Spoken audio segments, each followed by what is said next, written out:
Então abra sua Bíblia em Efésios capítulo 2, versículo 8 e 9. Efésios capítulo 2, versículos 8 e 9. Que diz: porque pela graça sois salvos, mediante a fé.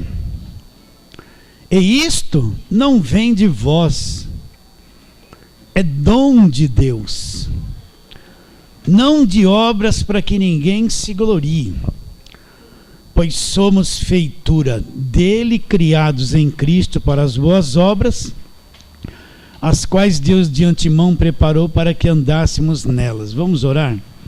Senhor, nós te adoramos, Senhor, o único Deus verdadeiro, o único mediador entre Deus e os homens, Jesus Cristo, homem.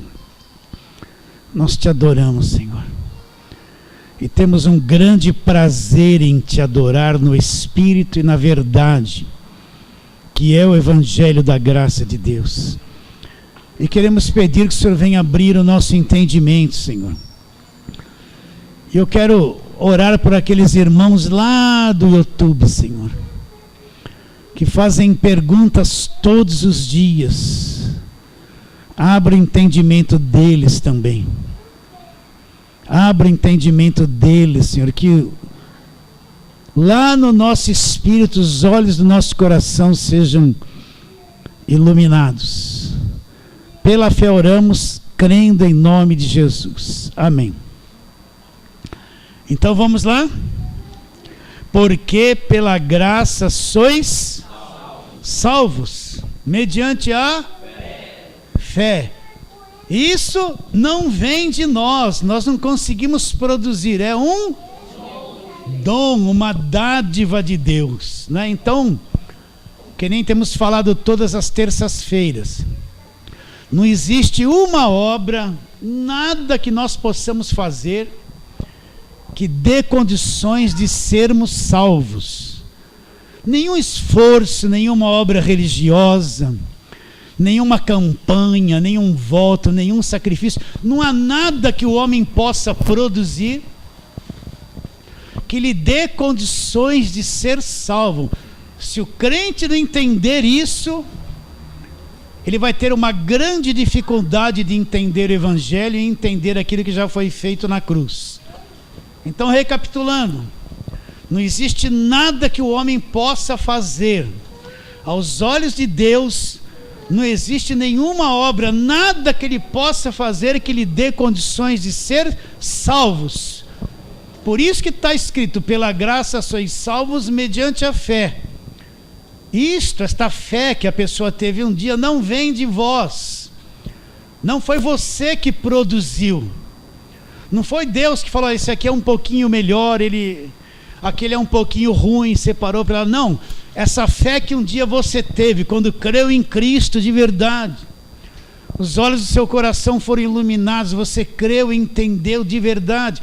Esta fé não vem de vocês, foi um dom de Deus. Deus injetou isso no seu espírito, despertou lá no seu espírito essa fé, e você creu de verdade, de todo o coração, passou a ser salvo por essa fé. E aí ele elimina todas as obras, né? Isto não vem de vocês, essa salvação, esta fé não vem de vós, é o quê? Um dom de Deus, uma dádiva, um presente dado gratuitamente por Deus. O que nós temos falado toda hora. O que é ser salvo? Eu encontrei Jesus, Ele me libertou do império das trevas, me transportou para um outro reino, para uma outra dimensão. Neste reino eu já tenho redenção, eu já sou salvo. Ele me libertou de todas as prisões da ignorância religiosa, me libertou de tudo, totalmente liberto. E por fim, quando eu deixar esse corpo, ou nós formos arrebatados, nós vamos entrar na dimensão celestial em espírito, e ali estaremos para sempre com o Senhor. Isso já aconteceu, nós já somos salvos. Eu não estou me esforçando para ser, Não estou me esforçando para alcançar, fazendo alguma coisa dentro da igreja para tentar ser, não. Creu em Cristo, então você já é salvo, já foi liberto, já é de Deus, já foi redimido, já foi liberto do império das trevas, já foi transportado e pertence a Deus, foi comprado pelo sangue dele. Agora, qual é a pergunta que eu vou fazer hoje? Que sempre me fazem, né? Pastor, eu posso perder a salvação? Porque tem um monte de gente confusa, elas não conseguem acreditar que a salvação não se perde. Já respondi. Elas pensam que Deus fez assim, olha, eu te salvei, você está salvo, agora se vira, vigia, anda na linha, porque se você der uma mancadinha, você vai ser riscado seu nome do livro da vida, você já está perdido. Eles pensam que Deus fez isso, nos salvou e falou, agora anda na linha, vigia, cuidado, não faça isso, não faça aquilo, porque se você der uma mancada, está tudo perdido, tudo que foi feito na cruz, tudo que você creu, está tudo perdido, você perdeu a salvação. Eles creem assim, sabe por quê eles creem assim? Eles aprenderam que você é salvo por esforço, por obra, por doutrina de igreja, por obras dos homens, mas não é salvo por isso. Então a salvação se perde, vamos ficar com isso, não se perde. Então vamos trabalhar nesse pensamento. Uma vez que eu fui salvo, que eu nasci de novo, nasci do alto, passei a ser filho de Deus, já cumpriu em mim essa salvação nunca será perdida, nunca será perdida, é um dom de Deus, é uma obra de Deus, nunca se perderá. Pastor, e se eu der algumas mancadas? Você pode dar 10 mancadas, mas uma vez que você foi salvo, Deus vai te manter salvo. É que nem uma criança recém-nascida. O que acontece? A criança nasce, eu falo isso sempre, a mãe deu à luz a criança, ela chega para a criança e fala assim, agora se vira, hein? E larga a criança em qualquer lugar para se virar? Não. O que a mãe vai fazer? Vai pegar aquela criança, dar de mamar, dar banho, trocar, aquele cuidado de anos, porque ela sabe que a criança, se for deixada, não tem condições de sobreviver sozinha, ela vai morrer. Mesma coisa é Deus. Deus nos salvou e fez tudo por nós, e Ele sabe que nós não temos condições de manter a salvação, porque nós somos defeituosos, presos numa natureza defeituosa, corrompida ante Deus. Então, por Deus saber disso, Ele nos salva e nos mantém salvo. Ele é nosso Pai e nos mantém. Aquilo que foi dado por Ele, não sou eu que vou manter, Ele mantém, Ele segura e até o fim Ele vai me manter salvo pela sua graça. Então vamos trabalhar na palavra de Deus, vamos ver algumas coisas antes da cruz e vamos ver algumas coisas depois da cruz. Vamos lá, João capítulo 6, vamos lá para o leitinho, né? João capítulo 6. Vamos ler alguns versículos. Jesus está falando isso antes da cruz, mas Ele já está projetando isso para depois da cruz. Então João capítulo 6, vamos ler aquele famoso versículo 37 que lemos muito aqui. O que ele diz? Todo aquele que o Pai me dá, João 6,37, esse virá a mim, e o que vem a mim de modo nenhum o lançarei fora. O que ele está dizendo? Aquele que o Pai der, o Pai é quem dá. Vamos ler outros versículos, vamos lá, versículo de número 43, nesse mesmo capítulo. Jesus diz, respondeu-lhe Jesus, não murmureis entre vós, ninguém pode vir a mim se o Pai que me enviou não o trouxer, e eu ressuscitarei no último dia. Pois está escrito nos profetas, serão todos ensinados por Deus. Portanto, todo aquele que da parte do Pai tem ouvido e aprendido, esse virá a mim. O que Jesus está dizendo? Olha como isso é revelador. Ele está dizendo que ninguém pode vir a Ele e crer nele se pelo Pai não lhe for concedido.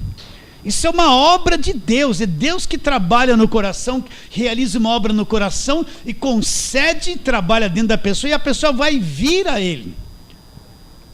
Ninguém pode vir ao Pai, vir a mim, se pelo Pai não lhe for concedido. Olha o versículo 65 desse mesmo capítulo. E prosseguiu: por causa disso é que vos tenho dito, ninguém poderá vir a mim, se pelo Pai não lhe for concedido. Versículo 44, ninguém pode vir a mim, se o Pai que me enviou não o trouxer. Então é obra de Deus trazer uma pessoa a crer em Cristo, um coração que crê em Cristo, que vem até Cristo e crê nele de verdade. Isso é obra de Deus, nenhum homem pode fazer isso. Nós não temos poder de convencer ninguém, de mudar a cabeça de ninguém, de mudar o coração de ninguém. Isso é obra de Deus. Então, quando Deus age, essa pessoa é trabalhada por Deus no seu interior, essa pessoa é concedida por Deus para vir até Jesus. E aquele que vem a mim, presta atenção que Jesus Cristo disse, não lançarei fora, porque é obra de Deus, o Pai que concedeu. Então todo aquele que vem e crê em Jesus de verdade, nunca será lançado fora, nunca será desprezado, nunca será abandonado, nunca estará perdido. Isso que eu quero que você entenda, a segurança de ser salvo. Aquele que vem a mim, de maneira nenhuma será o que? Lançado fora. Então, se uma pessoa crê de verdade, ela foi trazida por Deus, e jamais ela será lançada fora. Não, aconteça o que acontecer, ela nunca vai ser lançada fora, porque ela foi trazida por Deus. No capítulo 10 de João, vamos lá, capítulo 10 de João. Então eu preciso ser convicto a respeito dessa salvação eterna que já me foi dada e nunca será perdida. João capítulo 10, versículo 27. Olha o que ele diz: as minhas ovelhas ouvem a minha voz, eu as conheço, elas me seguem, eu lhes dou a vida eterna. Agora olha essa expressão, não tem tradução que fala nunca hão de perecer ou jamais perecerão, e ninguém as arrebatará das minhas mãos. Uma tradução diz, meu Pai quem as me deu, outra está dizendo, aquilo que meu Pai me deu é maior do que tudo, e da mão do Pai ninguém pode arrebatar. O que ele está dizendo? Que as minhas ovelhas vão ouvir a voz. O que é ouvir a voz de Jesus hoje, né? Eu estou dormindo, lá vem um sonho. Tem gente que pergunta, pastor, eu sonhei com cobra, eu sonhei com gato, o que o senhor tem a dizer? Aí eu vou falar assim, vai jogar no bicho. Sabe o que eles esperam? Estou brincando. Sabe o que eles esperam? Que venha uma revelação, uma fantasia, né? Entende? Eu tive um sonho, eu tive isso, que significa aquilo, aquele outro. Não, esquece essas coisas. Como é que eu vou ouvir a voz do verdadeiro pastor e ser uma ovelha? Quando eu ouço, qual é a voz dele hoje? Eu ouço o evangelho da graça de Deus. Quero ouvir Jesus? Ouço o evangelho da graça de Deus que foi revelado ao apóstolo Paulo principalmente. E você vai ouvir a voz do verdadeiro pastor, você que veio para a graça de Deus. Você ouviu a voz dele. As minhas ovelhas ouvem a minha voz. Pense que você veio parar aqui por acaso. Pense que aquelas angústias que vieram no seu coração, as decepções, aquele processo todo de crise que você passou, foi por acaso? Tudo aquilo foi um processo de Deus para quê? Para um dia as minhas ovelhas ouvem a minha voz. Você ouviu a voz dele de que forma? Através do evangelho da graça de Deus. Elas me seguem. O que é seguir Cristo hoje? É crer no evangelho da graça de Deus. Está tudo ali. Está entendendo? Então ele disse, as minhas ovelhas ouvem a minha voz, eu as conheço. Presta atenção. Nós somos muito conhecidos por ele. Não tem nada em nós que ele não saiba, né? Não tem você às vezes passa por um sentimento meio esquisito. Deus sabe que você sente essas coisas, conhece o estado da sua alma. Não tem nada que nós possamos esconder dele. Absolutamente nada. Ele te conhece, ele sabe as tuas virtudes e as tuas fraquezas. Ele sabe naquilo que você é bom e naquilo que você é defeituoso. Ele sabe tudo que você passa. As minhas ovelhas ouvem a minha voz, eu as conheço. Acredita ou não? Então não tem nada na tua vida que não é do conhecimento dele. Você não tem que temer nada. Não tem nada das coisas que acontecem com você que não é do conhecimento dele. Se você é ovelha, eu as conheço. E o que ele diz? E elas me seguem. Agora o que ele vai fazer? Presta atenção no que ele está dizendo. Eu lhes dou a vida eterna. Ele já deu, ele lhes dou a vida eterna. E nunca perecerão, nunca se perderão, nunca. Quando ele fala nunca hão de perecer, significa que nunca vai acontecer alguma coisa que me tome das mãos dele e me leve a perecer. As minhas ovelhas ouvem a minha voz, eu as conheço, elas me seguem, eu lhes dou a vida eterna e nunca se perderão. Ele não está dizendo assim, se comportar bem, se pôr aquela roupa, se pôr aquela vai se perder, se fizer todos os votos, se não fizer, não, ele não está, isso é o homem que faz. Está dizendo que nunca hão de se perder, nunca perecerão, nunca é nunca, nunca vai se perder. Não tem nenhuma força nesse mundo, neste universo, que pode fazer uma ovelha verdadeira, a quem Jesus conhece, fazer se perder. Não tem como. Ele não está exigindo alguma coisa da ovelha aqui, não está cobrando nada, ele simplesmente está declarando uma verdade. Elas ouvem a minha voz, eu as conheço e elas me seguem. Eu lhes dou a vida eterna. Então o que ele está dizendo? Ele está mostrando uma outra dimensão. Ele está dizendo, eu lhes dou a vida eterna e nunca jamais, nunca perecerão, nunca se perderão, nunca é nunca. Nunca é nunca. Por isso que eu falo, a salvação não se perde. Agora, quem não entende o evangelho da graça de Deus, ele acha que a salvação é mantida pelo esforço dele, pelas obras que ele faz, não é? Ele que conquista, o negócio é conquistar, né? Ele que conquista aquilo pelo seu esforço. Não tem essa questão de conquistar. Não tem como ele manter a salvação. Agora Deus mantém, ele me deu a vida eterna e vai manter isso até o fim. Nunca hão de se perder. Então você pode se olhar e ver você cheio de defeitos, fazer uma qualificação de você assim: olha, eu acho que nesse jeito não daria, mas Deus diz, não, olha para você segundo a carne, eu vou manter você salvo e nunca se perderão, nunca vai se perder. Você acredita nisso? Aí ele fala, versículo 28, eles dão a vida eterna, jamais perecerão, nunca hão de perecer, e ninguém as arrebatará das minhas mãos. O que significa isso? Que ninguém pode nos tocar, nos tirar das mãos dele. Nenhum mal pode vir, entenda isso. Ninguém as arrebatará das minhas mãos. Então onde é que você está? Nas mãos de Deus, não está? E ninguém as arrebatará, não tem nada que possa se levantar para te tomar das mãos dele. Nada. Esse evangelho místico que põe medo, atormenta as pessoas, toda hora ela está perdida, uma hora está salva, outra está perdida, é medo das trevas, medo do diabo, medo daquilo, aquele monte de guerra, medo, batalha espiritual, as maldições. Isso é um falso evangelho que quer apagar o que Cristo fez na cruz, que cria no coração das pessoas uma insegurança e elas não têm certeza alguma de salvação. Ninguém as arrebatará das minhas mãos. Depois o que ele fala? Versículo 29.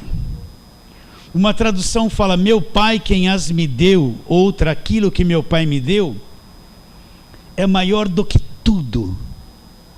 Ah lá, é maior do que tudo, e da mão do Pai ninguém pode arrebatar. O que significa isso?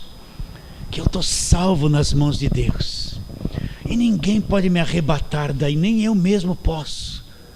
Eu estou seguro nas mãos de Deus, e nada pode me tocar, me perturbar, me arrancar aquilo que Deus me deu gratuitamente. Não tem nada. Eu quero que você enxergue essas coisas. Isso é a salvação, coisa segura, gloriosa. Acredita no que eu estou dizendo? Não está escrito aqui? Meu Pai quem as me deu é maior do que tudo, e da mão do Pai ninguém pode arrebatar.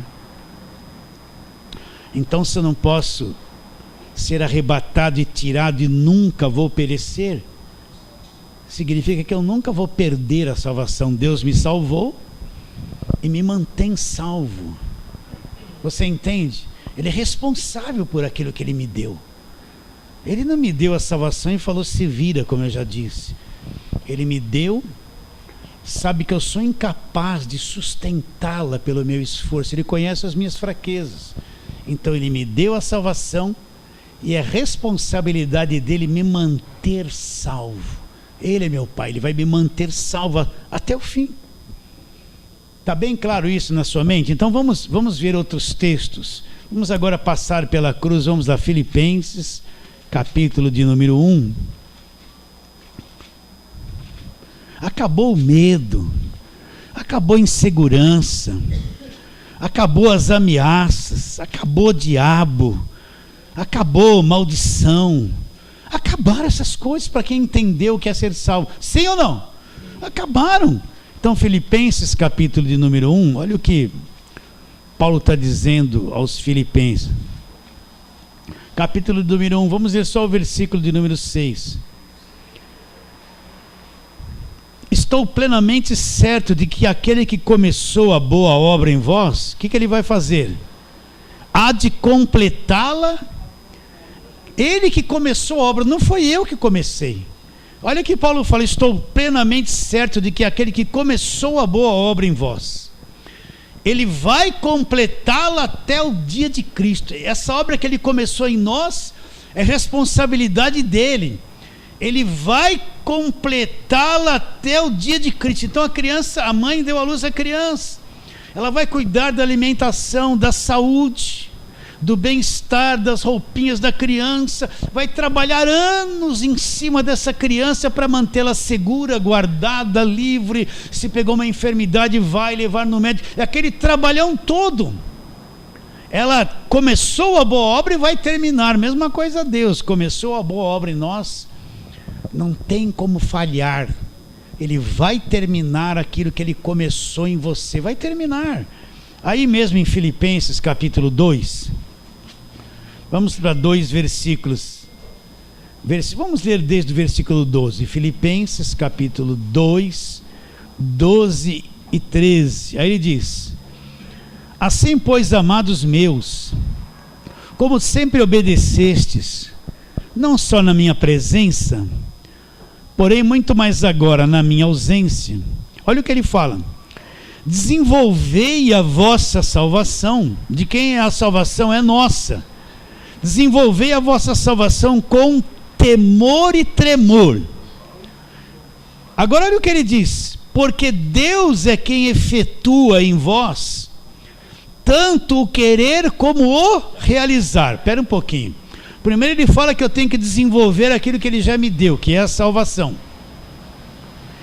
com temor e tremor. Agora ele mostra uma outra ação de Deus. Olha: porque Deus é quem efetua em vós tanto querer como o realizar, segundo a sua boa vontade. Então, pastor, quer dizer que aquela vontade que eu tenho de me reunir na igreja e ouvir a palavra da graça de Deus, é Ele que efetua em você. Você pensa que você por si mesmo, não, eu vou lá, eu vou congregar. Essa vontade que vem de dentro para fora, essa ação que você tem de vir estudar a palavra de Deus, se reunir, é Ele que efetua em você o querer. Você está querendo? Isso aí não foi você que produziu, Ele que está operando lá de dentro para fora. Ele efetua em você o querer e o realizar. Então, se você ouviu o evangelho da graça, brotou do seu espírito a vida nova, você tem sede da verdade, quer aprender a palavra de Deus, está estudando a palavra de Deus, se dedicando, o mundo espiritual está se abrindo, você está enxergando o evangelho como nunca tinha visto. Você pensa que é você? É Ele que efetua em vós o querer. Você está querendo? E o realizar. O querer e o realizar. Então olha como Ele está no comando da tua vida. Se você quer alguma coisa, Ele efetua em vós. Se você está realizando alguma coisa, é Ele que está efetuando esse realizar em vós. Aquele que começou a boa obra, Ele vai terminar. Você não vai ficar, não é que nem alguém que começou a construir uma casa, acabou o dinheiro e parou na metade. Não tem isso com Deus. Ele começou e vai terminar, né? E aquele que começou a boa obra vai terminar. Desenvolver a vossa salvação com temor e tremor, porque Deus é quem efetua em vós tanto querer como realizar. Agora abra os olhos para isso. Segundo a sua vontade, segundo a sua vontade, não é a nossa vontade, é segundo a sua vontade. Então Ele opera em nós o querer. Está com sede, essa sede de Deus pôs aí dentro, está procurando a palavra, os olhos estão abrindo, está com sede, está tendo comunhão com a igreja, vem no estudo, está indo, o querer e o realizar segundo a sua boa vontade, a boa vontade de Deus. Então olha como Deus está operando na tua vida, está operando, está trabalhando. Começou a boa obra, está sustentando a sua salvação, mantendo você guardado, mantendo você com sede, cuidando de você. Ele começou a boa obra e vai terminar. Ele que opera em nós o querer e o realizar segundo a sua boa vontade. Então Deus está fazendo tudo. Aí eu começo a entender, pela graça sois salvos, mediante a fé. Isto não vem de vós, é um dom de Deus, não vem de coisas que você faz, de obras, para que ninguém se glorie. Para que ninguém se glorie. Vamos mais para frente? Pastor, o senhor já falou isso hoje, já cantou, eu vou ter que ler, não aguento mais, nem eu mais preciso ler e falar. Eu mais ainda. Olha lá, olha Deus agindo, versículo Colossenses 1, 13, 14, não precisa nem, você já deve saber de cor, eu vou ler. O que Ele já fez por nós? Ele já fez por nós. Ele não precisa lutar para fazer. Ele já fez por nós, Ele já operou em nós, já começou a boa obra, vai completá-la segundo a sua vontade. Então o que Ele diz? Ele, olha lá, nos libertou do império das trevas. Já libertou? Você tem certeza? Acredita? Então como é que você vê um monte de gente fazendo culto de libertação? É porque eles não entendem isso aqui. Eles não fazem culto de libertação uma vez por semana? Eles estão fechados para isso aqui, ó. Então Ele, olha a obra da salvação, nos libertou do império das trevas, já libertou. Por isso todo crente verdadeiro não precisa de culto de libertação, ele já é um liberto, já foi liberto pelo poder de Deus. Ele não é liberto porque alguém gritou em nome de Jesus, ele não é liberto porque passaram um olhinho na testa dele, ele não é liberto porque fizeram um corredor de sal, puseram uma porta de madeira e ele passou lá e tinha um monte de gente assim, sui na cabeça dele. Ele não é liberto porque alguém pegou a cabeça dele e falou, agora eu vou dar um sopro aqui, e jogou ele no chão, alguém já estava ali para catar e pôr ali. Ele não é liberto por essas coisas, isso aí é uma prática feiticeira, religiosa. Deus, aquele que te trouxe a Jesus, que operou em você o querer e o realizar, aquele que ninguém os arrebatará das mãos dele, entende isso? Ele te libertou do império das trevas, te transportou te pôs no reino do Filho do amor. Já pôs. É como se nós fôssemos levados por Deus. Eu vou falar a mesma coisa. Postos num cofre forte. Só Deus tem o segredo. Ninguém penetra ali. Nós estamos transportados e postos no reino do Filho do amor de Deus. E o que nós encontramos nesse reino onde nós estamos? No qual, versículo 14, nós temos a redenção. O que é a redenção? Fim de escravidão. Redenção, acabou toda a escravidão da nossa vida, nos libertou, e nós temos a redenção, e os pecados e a culpa acabou na cruz, e houve a remissão de todos os pecados. Tua vida está limpa diante dele por aquilo que Cristo fez na cruz, não por mérito próprio, mas por aquilo que Cristo já fez na cruz por nós. Quem fez isso? Eu participei dessa libertação. Eu fiz algum esforço para a redenção e para a remissão dos pecados. Não fiz nada. Deus fez tudo por mim. E me dá tudo isso gratuitamente, faz parte da graça dele, faz parte da manutenção da salvação que ele já me deu. Ele está mantendo todos os recursos, ele está provendo para manter aquilo que ele já me deu. Já sou uma pessoa salva. É ou não é?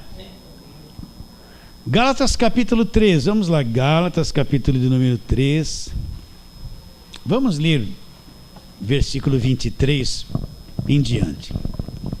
Mas antes que viesse a fé, estávamos todos sob a tutela da lei e nela encerrados, para essa fé de futuro que havia de revelar-se. De maneira que a lei nos serviu de condutor até Cristo, a fim de que fôssemos justificados por fé. Mas tendo vindo a fé, quando a fé veio, não permanecemos mais subordinados ao condutor, ao aio que é a lei. Então, o que Paulo está dizendo? Uma fé futura estava para se revelar. O pessoal do Velho Testamento eles creram. Mas eles não tiveram conhecimento do evangelho da graça de Deus. Elias creu, ele teve fé, mas ele não conheceu o evangelho pós-cruz da graça de Deus. Davi teve fé, não derrubou o gigante Golias. Mas o que Davi conheceu do evangelho da graça de Deus pós-cruz, faltava anos para que Cristo pudesse vir. Ele não conheceu nada. Que tipo de fé? Ele teve uma fé do conhecimento de Deus para aquele tempo. Eles ruíram as muralhas de Jericó pela fé? Sim. Mas que fé? Eles não entendiam nada do evangelho da graça de Deus. Era a fé que eles tinham conhecimento de Deus para aquele tempo. Então a fé que eles tiveram, o conhecimento não é o conhecimento do evangelho da graça de Deus que nós temos hoje. Então Paulo está dizendo o quê? Antes que viesse a fé, antes que essa fé evangélica produzida pela nova aliança chegasse, porque a fé vem pela palavra, estávamos todos encerrados debaixo da lei, aguardando essa fé que num futuro havia de se revelar. A lei serviu de condutor para nos levar a Cristo, para que fôssemos justificados por fé. Agora versículo 25, tendo vindo a fé, já não estamos mais subordinados à lei, acabou, fomos libertos da lei. Que fé que veio? A fé do evangelho da graça de Deus, a fé pelo conhecimento daquilo que Cristo fez na cruz, uma nova fé, um novo entendimento. Por isso a diferença do velho e do novo é um abismo em questão de fé. Entende? Aquela fé do Velho Testamento era uma fé, realizava milagres, mas era uma fé sem conhecimento do evangelho da graça de Deus, uma fé fundamentada na lei. Eles fizeram coisas extraordinárias, mas quando Cristo vem e estabelece uma nova aliança, surge uma nova fé, a fé produzida pelo evangelho da graça de Deus. É isso que Paulo está dizendo. Então quando essa fé vem, nos liberta do aio que é a lei. Aí depois Paulo fala, versículo 26, pois todos vós sois filhos de Deus, como? mediante a fé em Cristo Jesus. Agora presta atenção que é uma coisa gloriosa isso. Porque todos quantos fostes batizados em Cristo, de Cristo vos revestistes. Então, por essa fé no Evangelho, eu me torno filho de Deus. O que é esse ser batizado em Cristo? Não tem nada a ver com batismo em água. Significa que eu fui posto, batizado no corpo de Cristo, que é a igreja. Eu fui mergulhado em Cristo. E pois todos vós sois filhos de Deus mediante a fé em Jesus Cristo. Porque todos quantos fostes batizados em Cristo, postos no corpo de Cristo, fazendo parte do corpo de Cristo, da igreja de Cristo. O que aconteceu com cada um de nós? De Cristo você foi o quê? Revestido. Suponhamos que você tivesse uma cadeira antiga do tempo da nona, né? Não fala nona, é vovozinha, né? Uma cadeira antiga, uma madeira, só que aquilo é coisa de 100 anos atrás. Aí você pega um cara que entende do negócio, ele dá um trato, reveste aquela cadeira antiga que já não brilhava mais, aquela madeira, aquele assento, aquele encosto, reveste com coisas novas. Aquela cadeira que de 100 anos atrás, velhinha, feia, pega um novo brilho, foi revestida de uma coisa nova, ficou linda, atualizada. É isso que Deus fez em nós. Nós somos batizados em Cristo e Deus nos revestiu aqui dentro no Espírito de Cristo. Nós somos revestidos de Cristo. Por isso que Cristo vive em nós, que Cristo habita em nós. Nós somos revestidos de Cristo. A vida eterna já está em nós agora, no nosso espírito. Você já foi revestido, tudo está novo. Por isso que a palavra fala, aquele que está em Cristo, 2 Coríntios 5,17, é uma nova criação. Houve um revestimento de Cristo, é uma nova criação, novas criaturas. As coisas, elas, todo o passado, toda a escravidão, tudo aquilo se passou. E tudo se fez o quê? Se fez novo. É o Evangelho da graça de Deus. Você está salvo, revestido de Cristo. Acredita nisso ou não? Romanos capítulo 8, vamos lá, volta um pouquinho. Volta os 2 Coríntios aí, e Romanos capítulo 8. Versículo 33, só esse. Ele diz: quem tentará acusação contra os eleitos de Deus? Quem são os eleitos de Deus? Jesus disse: as minhas ovelhas ouvem a minha voz, eu as conheço, elas me seguem e eu lhe dou a vida eterna. Ninguém pode vir a mim se o Pai que me enviou não o trouxer. Quem são os eleitos? São esses chamados que creram em Jesus Cristo, trazidos pelo próprio Deus. Então, quem tentará acusação contra os eleitos de Deus? Agora olha o que ele responde: é Deus quem os justifica. O que é ser justificado? Já te expliquei isso, você pode me dar uma aula. Significa que eu não devo mais nada. Cristo pagou, Cristo me limpou, Cristo me purificou, Cristo me lavou, me tornou inculpável, Cristo me inocentou. Então eu fui justificado de tudo que pesava sobre mim. Eu não devo mais nada, eu não tenho que pagar mais por nada. Meu nome está limpo diante de Deus. Eu fui santificado pelo Senhor Jesus Cristo. Limpo, santo, inculpável, inocentado. Cristo me tornou inocente, sem culpa, me justificou. Então quem é que pode me acusar? Quem é que pode te acusar? Quem tentará acusação contra o eleito de Deus? Deus o justificou, tornou ele inocente, limpo e santificado. Então nada pode te acusar, ninguém pode te acusar, nada pode te acusar, porque Deus te justificou. E uma vez justificado, justificado para sempre. Então não tem mais o que vai me acusar e me condenar, porque eu fui justificado por quem? Por Deus. Agora eu tive participação nisso, foi porque eu jejuei que eu alcancei isso, pelo meu esforço próprio, que eu passei uma noite morrendo de sono dentro de uma igreja gritando que eu fui justificado. Não, isso é tudo obras, isso não resolve nada. Deus me justificou, Deus me justificou, Deus me tornou inculpável, me tornou inocente, sem mancha, sem qualquer outra coisa que poderia me manchar. Deus fez isso, Ele me justificou. Então, quem é que vai intentar acusação contra os eleitos de Deus? Efésios, vai um pouquinho para frente agora, Efésios capítulo 2. A nossa posição em Cristo.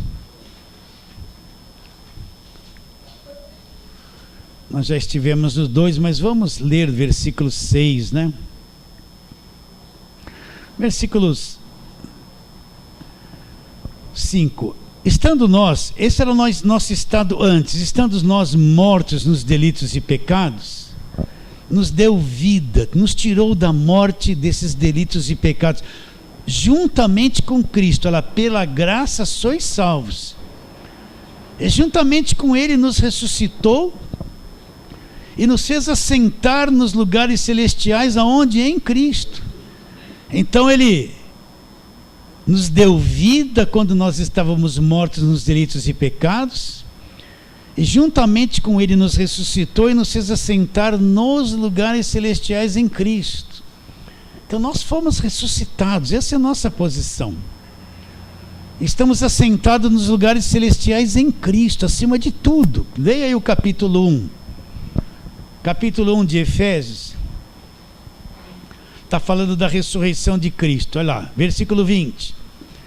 O qual exerceu Ele em Cristo, ressuscitando dos mortos, fazendo assentar à sua direita, onde? Nos lugares celestiais, acima do que? Presta atenção, Cristo assentou à direita nos lugares celestiais, ressuscitado por Deus, nós também fomos ressuscitados juntamente com Cristo, acima, versículo 21, de todo o principado. Olha, veja bem, Cristo está assentado acima, muito mais elevado do que, olha lá o que ele diz, acima de todo o principado, potestade, poder, domínio, de todo nome que se possa referir, não só no presente século, mas também no vindouro. Olha lá, e pôs todas as coisas debaixo dos pés, e para ser o cabeça sobre todas as coisas, o deu à igreja. Qual é o seu corpo? A plenitude daquele que tudo enche em todas as coisas. Então Cristo foi ressuscitado, está acima de todo principado e potestade, poder, domínio e de todo nome que se possa referir. Versículo 22, pôs todas as coisas debaixo dos pés, e para ser o cabeça sobre todas as coisas, deu à igreja. Quem são os pés se Ele é o cabeça? É a igreja, somos nós. Então olha a nossa posição no mundo celestial. Você é a igreja, você foi ressuscitado com Cristo, você está acima de todo o principado, potestade, poder, domínio. Ah, pastor, mas será que você está entendendo isso ou não? Ai, pastor, eu sou pobre, necessitado. Não, isso é mentalidade do Velho Testamento. Você foi ressuscitado juntamente com Ele, está sentado acima de todo principado, potestade, poder, domínio, de todo nome que se possa referir, não só no presente século, mas também no vindouro. Você enxerga isso ou não? Uma vez salvos, sempre salvos. Você entendeu onde Cristo te pôs, o que Ele já fez por você? Agora isso não se desfaz. A garantia de tudo isso é aquele sangue que foi derramado na cruz, não pode se desfazer. Sim ou não? Colossenses capítulo 3. Vai lá, Efésios, Filipenses, Colossenses. Olha o que ele diz.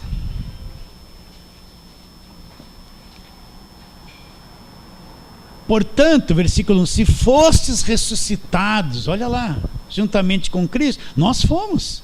Estamos assentados com Ele nos lugares celestiais, acima de todo poder, domínio, principado, potestade, acima de tudo. Não tem nenhuma força, nenhuma autoridade acima de Jesus Cristo. Ao contrário, tudo está debaixo dos pés dele. Ele governa, reina e administra tudo, e nós com Ele. Então, se vós ressuscitaste juntamente com Cristo, buscai as coisas lá do alto. O que é buscar as coisas lá do alto? É quando eu vou aprendendo o Evangelho, estou aprendendo as coisas de Deus do alto, crescendo na maturidade, no conhecimento de Deus, buscando as coisas lá do alto, onde Cristo vive assentado à direita de Deus. Pensai nas coisas lá do alto, não nas que são aqui da terra. Porque morremos com Cristo na cruz. E a vossa vida, onde está a nossa vida? Presta atenção. Porque morrestes e a vossa vida está oculta. Oculta, está assim na sua Bíblia. Juntamente com Cristo em... Então onde está a nossa vida? Ela está oculta lá no reino. Juntamente com Cristo em Deus. Então olha que tua vida está oculta, guardada, oculta juntamente com Cristo em Deus. Ninguém pode tocar na tua vida, você é dele, você entende isso ou não? A nossa vida está oculta juntamente com Cristo em Deus. Nós estamos em Deus. E quem vai desfazer isso? Quem vai tocar? Que retaliação vai vir para mexer nisso que Deus te deu? Como isso pode se perder por um defeito da minha carne? Isso jamais será perdido. Porque pela graça sois salvos mediante a fé. Isso não vem de vós, já são salvos. É dom de Deus, não vem de obras para que ninguém se glorie. Então essa é a nossa posição. Você tem que andar crendo nisso. Mastigar essa palavra, andar com essa palavra, vivê-la. Ter a mente. O que é buscar as coisas do alto? Renovar a tua mente com a verdade da palavra de Deus. Renovando a mente. O Evangelho tem que ser o que você pensa. O Evangelho tem que ser a sua vida, dia e noite e dia. Porque morrestes e a vossa vida está oculta juntamente com Cristo em Deus. Nossa vida está lá guardada. Quando Cristo, que é a nossa vida, se manifestar, e quando Ele se manifestar, o que vai acontecer? Então vocês também sereis manifestos com Ele. De que forma? Em glória, quando Ele se manifestar, e Ele vai se manifestar, então nós seremos manifestos junto com Ele. De que forma? Num outro nível, em glória. Não está tudo escrito isso aqui não são versículos da palavra de Deus, não está escrito isso aqui não. Se está escrito é verdade. Se está escrito é verdade, não pode falhar, a Escritura não pode falhar. Deus não pode estar mentindo quando essas coisas estão escritas e seladas aqui na palavra de Deus. Então essa salvação que me foi dada de graça, pela graça sois salvos mediante a fé, isso não vem de vós, é um dom de Deus, não vem de obras para que ninguém se glorie. Ela nunca se perderá. Nunca você vai perder a salvação. Nunca você vai perder. Aquele que começou a boa obra há de completá-la até o dia de Cristo. Você nunca vai perder a salvação. Acredita nisso? Então fale assim, amém. Glória a Deus. Então vamos ficar em pé e vamos terminar.